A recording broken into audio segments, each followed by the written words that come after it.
website and all the content posted herein is owned by Joy of Giving Global Foundation, a non-profit company incorporated and registered under Section 525 of the Company Act 1956। अब तो 2013 हो गया। ये company act के तहत एक NGO चला करके आप राजनीतिक दल चलाने का फर्जी ढोंग कर रहे हैं। संतोष की रिपोर्ट में आप सबों का स्वागत है। और आज हम संतोष की रिपोर्ट में बात जदयू का प्रशांत किशोर पर हमला और उस हमले के पीछे की वजह पर करने जा रहे हैं। जी हां, प्रशांत किशोर पर कल जिस तरीके से जदयू ने हमला बोला है और जिस अंदाज में बोला है और जिस तरीके की तैयारी करके जदयू ने बोला है, क्या आपको लगता है कि यह हमला सिर्फ प्रशांत किशोर पर है? क्या आपको लगता है कि इस हमले के सहारे सिर्फ प्रशांत किशोर की राजनीति को घेरने की कोशिश है? नहीं, यह हमला उस प्रधानमंत्री के ऊपर भी है जो प्रधानमंत्री भ्रष्टाचार पर जीरो टॉलरेंस की बात करते हैं। यह हमला अमित शाह पर भी है जो अमित शाह बिहार में चिराग मॉडल 2 के सहारे नीतीश को साधने की कोशिश कर रहे हैं। यह हमला सीधे सीधे शाह और मोदी पर भी है जो ईडी और सीबीआई के सहारे विपक्ष को घेरते आ रही है और घेरने में लगी हुई है। प्रशांत किशोर तो मोहरा है, निशाने पर शाह और मोदी है, क्योंकि नीरज ने कल जिस तरीके से प्रेस कॉन्फ्रेंस में बातें कही हैं वो फॉरेन एक्सचेंज का भी मामला है। एनजीओ के माध्यम से जिस तरीके से राशि चुनावी कार्यक्रम में खर्च हो रहा है, ये एक बड़ा ही वित्तीय घोटाला की तरफ संकेत करता है। क्या आज के तारीख में विपक्ष का कोई भी पार्टी इस तरीके की राशि अगर खर्च करता है तो ईडी और सीबीआई 5 मिनट भी बर्दाश्त करने को तैयार है क्या? जिस तरीके से प्रशांत किशोर एक खास कंपनी से करोड़ों रुपए, सबसे ज्यादा जिस कंपनी से उन्होंने पैसे लिए हैं उस कंपनी का जो टर्नओवर है उससे ज्यादा उन्होंने प्रशांत किशोर को मदद किया है। क्या आज के तारीख में जो कोई पॉलिटिकल गतिविधि इस तरीके से चला रही हो, जो एक सरकार में जहां डबल इंजन की सरकार है और उस सरकार को रोजाना वो चुनौती दे रहा है, उस पार्टी को इस तरीके से राशि मिल रही है और केंद्रीय एजेंसी खामोश है, क्या ये सहयोग हो सकता है? ये हो सकता है क्या? क्योंकि हर इकोनॉमिक ट्रांजैक्शन पर शाह और मोदी की खास नजर रहती है और पॉलिटिकल ट्रांजैक्शन पर तो 100%। क्या कहते हैं, गुजरात के एक व्यापारी ने चंदा क्या दे दिया राहुल गांधी को, उसका बेटा हाथ क्या मिला लिया बच्चा, देखिए उसके साथ क्या व्यवहार हुआ। अंततः उसको जाना पड़ा दुनिया से। मध्य प्रदेश में भी जो महिला बिजनेसमैन जो सुसाइड करने की कोशिश की, जिसके यहाँ ईडी, जिस पर चिराग पासवान पर आरोप लगा है, क्या है ये? मतलब तनिक भी केंद्र की मोदी सरकार ये बर्दाश्त करने को तैयार नहीं है कि यहाँ के कोई व्यापारी या इंडस्ट्रियलिस्ट ऐसी पार्टियों को मदद करे जो हमारे खिलाफ काम कर रहा है। तो प्रशांत किशोर को लेकर इतनी बड़ी बात चल रही है। प्रशांत किशोर को लेकर इस तरीके से पिछले कई महीनों से नीतीश कुमार को सीधे सीधे हमला बोल रहा है और उसको इस तरीके से फाइनेंशियल मदद मिल रही है और शाह और मोदी चुप है, शाह की ईडी चुप है, सीबीआई चुप है, तो कुछ तो बात होगा। तो नीरज इस प्रेस कॉन्फ्रेंस के सहारे सीधे सीधे तौर पर शाह और मोदी को चुनौती दिया है कि आप भ्रष्टाचार को लेकर जो बड़ी बड़ी बातें करते हैं ना, दिल्ली में जो अभी अरविंद केजरीवाल की भ्रष्टाचार की चर्चा कर रहे हैं, जो चर्चा आप अरविंद केजरीवाल के जिस आवास में रहते थे उस आवास की चर्चा कर रहे हैं, तो जरा अपना ईडी और सीबीआई को कहिए कि जो टेंट में कार्यक्रम होता है प्रशांत किशोर का, जरा उस टेंट में कितना रोजाना खर्च होता है, जरा उसकी मूल्यांकन कर ले। और यह टेंट पिछले 2 वर्षों से प्रशांत किशोर के साथ चल रहा है। जितनी बड़ी राशि अब भाई, अब तो देख रहे हैं ना, नीरज तो पूरा सबूत के साथ सामने रख दिया है ना। तो ये, और बिहार बीजेपी चुप है।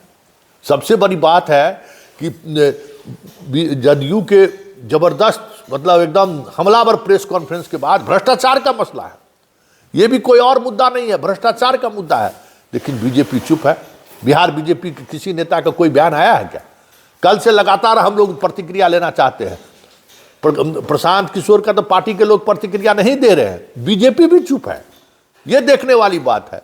बीजेपी की चुप्पी रहस्य का विषय है कि आखिर बिहार में गाये बगाए वो मोदी और शाह पर भी हमला बोलता है, गाये बगाए बिहार के पॉलिटिशियन सम्राट चौधरी पर भी कभी कभी कुछ कुछ बोल देता है। ऐसे पॉलिटिशियन की पूरी राजनीतिक इकोनॉमी पर जदयू ने सवाल खड़ा किया है। उसने बताया है कि भाई जो ये पार्टी है जनसुराज, उसमें प्रशांत किशोर प्राथमिक मेंबर भी नहीं है। पार्टी का अध्यक्ष कोई है, कोषाध्यक्ष कोई है, पार्टी का महासचिव कोई और है, पार्टी का रजिस्ट्रेशन का किसी और ने कराया है, चुनाव आयोग में प्रशांत किशोर कहीं है नहीं, लेकिन सब कुछ प्रशांत किशोर हैं, दिख रहे हैं सामने में, नेतृत्व वही कर रहे हैं। वो पूछते हैं कि इनको अध्यक्ष बना दिया जाए, तो जनता कहती है बना दिया जाए। इतनी बड़ी बात सामने लाया है नीरज ने, और 24 घंटे से अधिक समय हो गया, लेकिन बीजेपी खामोश है। यही खामोशी जता रहा है कि जदयू एक खास उद्देश्य के तहत, जो शाह और मोदी का जो एक बिहार की राजनीति में जो एक शिखंडी खड़े करने की जो उनकी पॉलिटिक्स रही है, जैसे पिछले बार चिराग को खड़ा करके नीतीश कुमार को धराशायी किए थे, वो जो शिखंडी खड़े करने की जो रणनीति रहा है, उस रणनीति में जो प्रशांत किशोर को मदद मिल रहा है, या प्रशांत किशोर जो कुछ भी कर रहा है, या प्रशांत किशोर जो कुछ भी दिखाने की कोशिश कर रहा है, वो सारी कवायद इसी बात को लेकर है। तो ये हमला प्रशांत किशोर पर नहीं है, ये हमला सीधे सीधे तौर पर शाह और मोदी की उस राजनीति का है, जिस राजनीति के सहारे पिछले 10-12 वर्षों से बिहार ही नहीं देश के विपक्ष को साधते रहे हैं। अब देखना दिलचस्प होगा कि नीरज के इस आरोप के बाद ईडी क्या करती है, क्योंकि जदयू का अगला निशाना ईडी ही है। जल्द ही नीरज इन तमाम दस्तावेजों के साथ प्रवर्तन निदेशालय जा रहे हैं, ईडी के दफ्तर जाने की तैयारी में है। इन तमाम दस्तावेजों के साथ वो इलेक्शन कमीशन जा रहे हैं, इन तमाम दस्तावेज के साथ वो सुप्रीम कोर्ट जा रहे हैं। मतलब निशाने भले प्रशांत किशोर पर हैं, मतलब प्रशांत किशोर सामने है, निशाने पर कोई और है। ये आपको दिख नहीं रहा है। यही सियासत है, और इसी सियासत को समझने की जरूरत है, क्योंकि जिस तरीके से चुनाव से पहले चिराग मॉडल 2 को सींच रहे थे शाह और मोदी, शिवदीप लांडे रुक गया। जैसे कल नीरज का शुरू हुआ है, 2-3 दिन से नीरज का ये अभियान चला है, शिवदीप लांडे रुक गया। अभी कई लोग शामिल होने वाले थे, सब लोग ब्रेक लगा दिए। पवन वर्मा को एक मीडिया हाउस ने सारा मटेरियल दिया, कहा कि आप इस पर कोई अपनी प्रतिक्रिया दीजिए, तो सारे लोग स्विच ऑफ कर लिए। जितने जनसुराजी थे जो एकदम क्या क्या बात करते थे, सब लोग मोबाइल स्विच ऑफ कर लिए। कोई जवाब देने को तैयार नहीं है कि आखिर एक एनजीओ के माध्यम से आप कैसे राशि ले रहे हैं। एनजीओ, और वो भी एनजीओ फेलोशिप के लिए है, छात्रों को सहयोग देने के लिए है।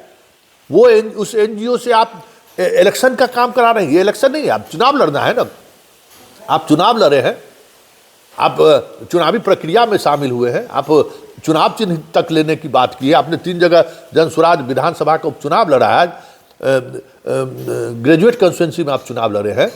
तो आप राजनीतिक गतिविधियों का संचालन एनजीओ के पैसे से कैसे कीजिएगा? तो समझ रहे हैं ना, खेला हो रहा है ना। तो भी देखिए 2025 के चुनाव से पहले बिहार में बहुत कुछ होना है। ये अलग बात है कि हमारे नीतीश बाबू उस मानसिक स्थिति में नहीं है, नहीं तो उड़ती चिड़िया का हल्दी लगाना तो कोई बिहार के पॉलिटिशियन से सीखे। खैर, सवाल वो नहीं है। सवाल ये है कि नीरज जिस तरीके से प्रशांत किशोर के सहारे शाह और मोदी को चुनौती दिया है, अब देखना दिलचस्प होगा कि जो तोता है वो तोता क्या करता है। क्योंकि नीरज जो कुछ भी करते हैं और जिस तरीके से चीज़ों को लेकर आगे बढ़ते हैं, तेजस्वी को लेकर फायर ब्रांड है, तो अब प्रशांत किशोर को लेकर भी वो फायर ब्रांड उसी तरीके से है। और प्रशांत किशोर पर वो जितना हमला करेंगे उतना असहज बीजेपी होगी, ये साफ दिखने लगा है। ऐसे में 2025 के विधानसभा के चुनाव से पहले बिहार की सियासत में बहुत कुछ बदलते हुए आपको दिख जाए तो तो कोई बड़ी बात नहीं होगी।